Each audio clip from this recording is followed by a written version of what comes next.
Magandang araw po mga boxing fans natin dyan. Kumusta po? At for today's video mga ka-DJL natin dyan, panoorin natin itong post-fight analysis ni Donaire versus Campos sa ating idol na si Boxer Short, Attorney Tolentino, ating batikang analyst. So let's go kung ano po ang kanyang opinion regarding sa laban ng kahapon.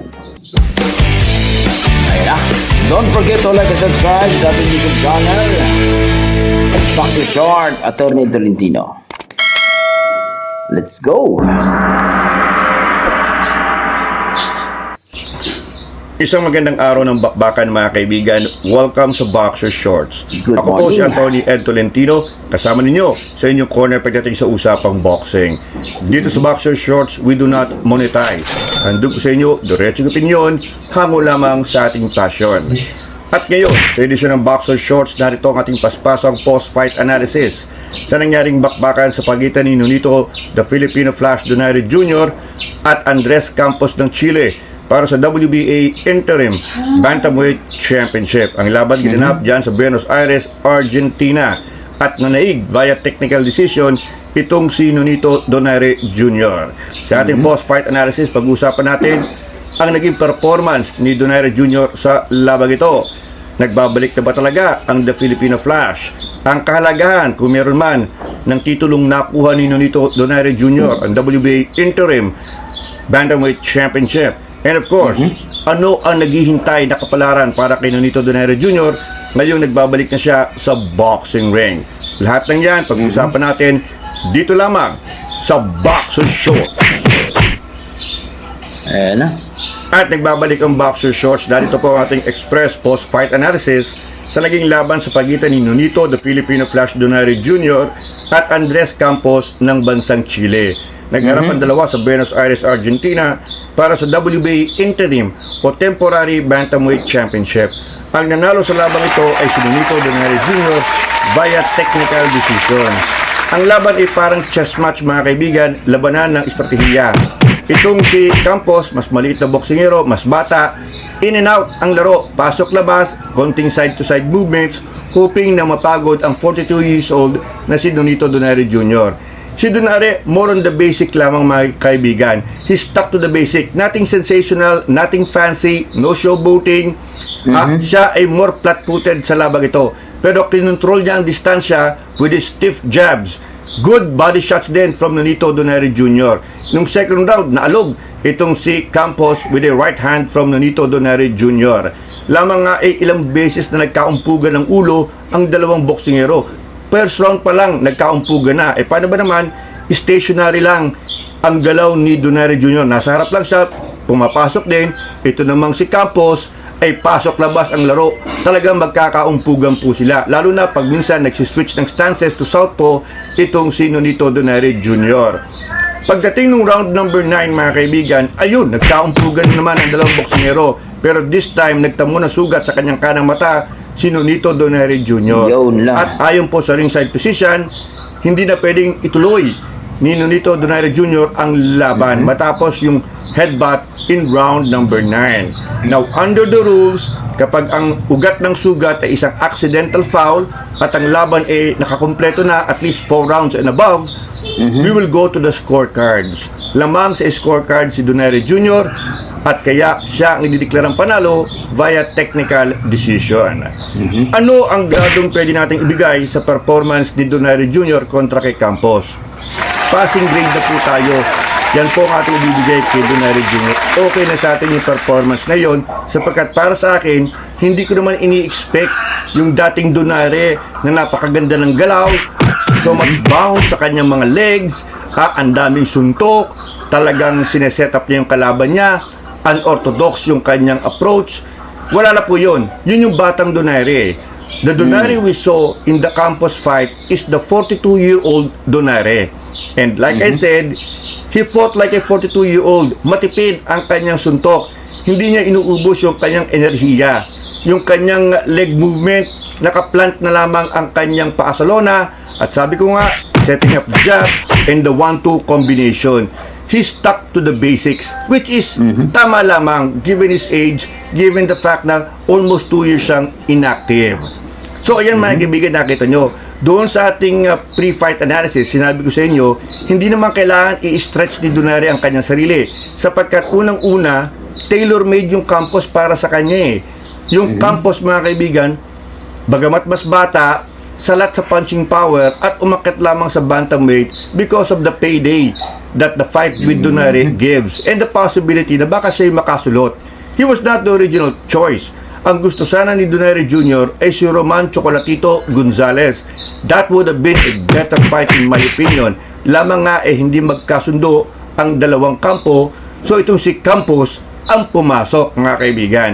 But we did not really expect Campos to be a serious threat.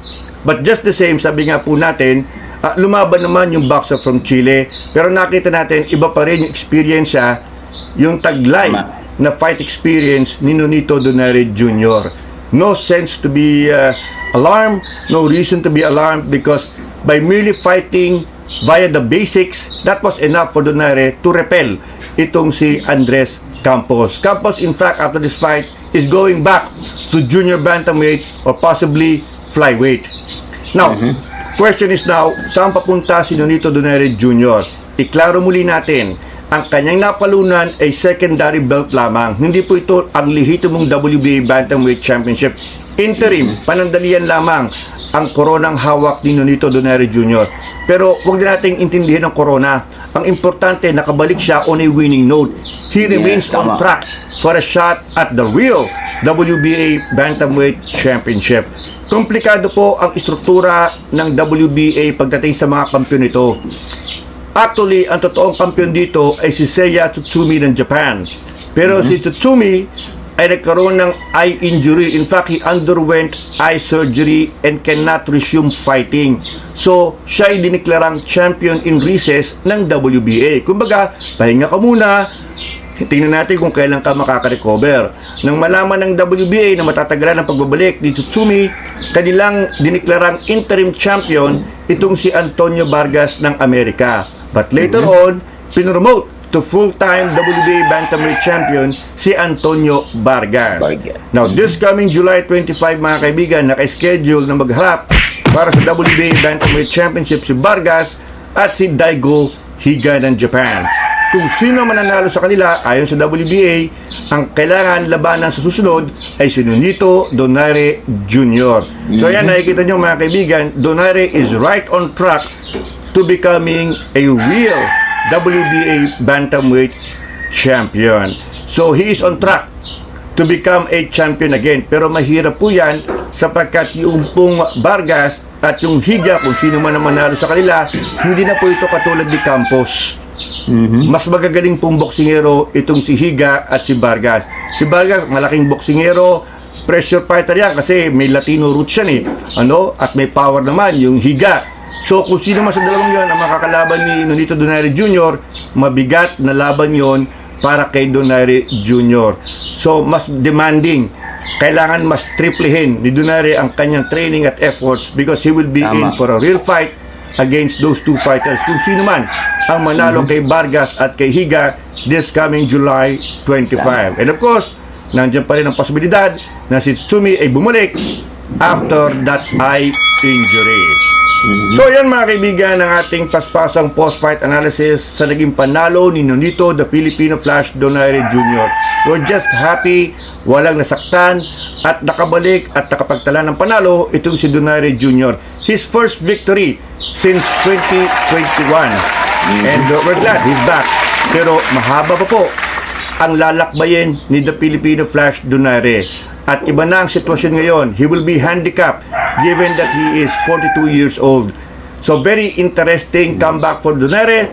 Let's hope meron pang last hurrah ang ating the Filipino Flash. Tama. At yan po ang ating express post. So yun po mga idol, narinig po natin ang opinion ni Atty. Tolentino mga idol regarding dito sa laban ni Donaire versus Campos. Kahapon po mga idol.